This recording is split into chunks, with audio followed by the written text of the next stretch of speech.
Who is CLARO M. RECTO?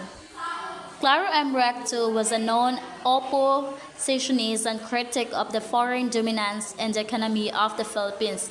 The first is an excerpt from his speech entitled Economic Independence. He explained in his speech the meaning of so-called economic nationalism.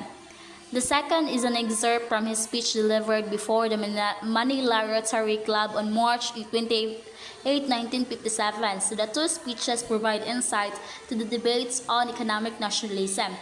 The purposive force that will take us to our economic goal is nationalism, to achieve political independence or the restoration of our sovereignty as a people. By asserting consciously, fearlessly, and unceasingly, our aspiration is become a free and independent nation until the foreign sovereign. America finally agreed to the restoration of our independent political status. In other words, we asserted the prerogatives of our nationalism. Today, we are free politically, but we are far from free economically. A nation that has been colony for a long time cannot and does not on the day as its political independence achieved simultaneously as economic independence. But we have had ample time to be well past the first stages of transformation, and we would be so not were it not for the stubborn instances of past administration to cling to the old system. Economic and rehabilitation were some of the issues faced by presidents of post-war Philippines. Independence was given to the Philippines by the Americans on July 4, 1946. So, in this year, the Philippines has been given the independence. So, the Philippines gained.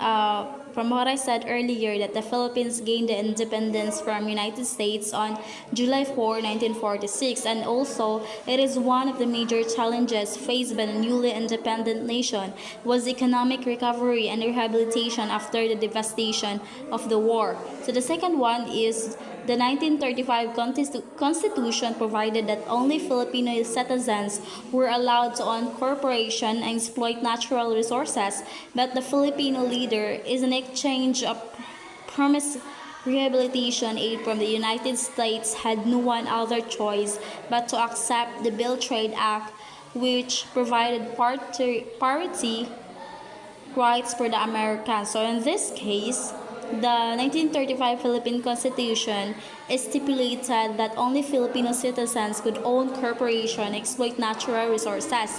However, in exchange for promised rehabilitation aid from the U.S., the Philippine government had to accept the Bill Trade Relations Act.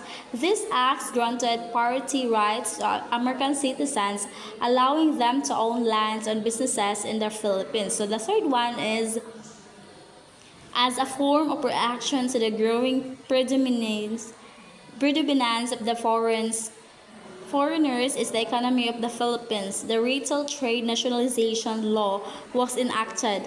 It provided protection to the business interests of the Filipinos. In this case, as a reaction to the increasing economic influence of foreigners, particularly Americans, the Philippines enacted the retail trade nationalization law. So this law aimed to protect Filipino businesses by restricting foreign ownership in the retail sector. So the last one is President Carlos P. Garcia and Senator CLARO M. RECTO exposed these programs and ideas for economic independence.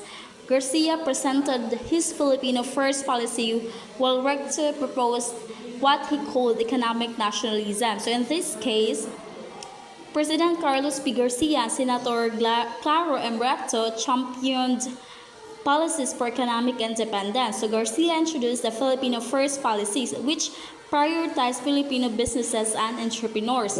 RECTO advocated for economic nationalism, which emphasizes the development of domestic industries and limiting foreign economic control.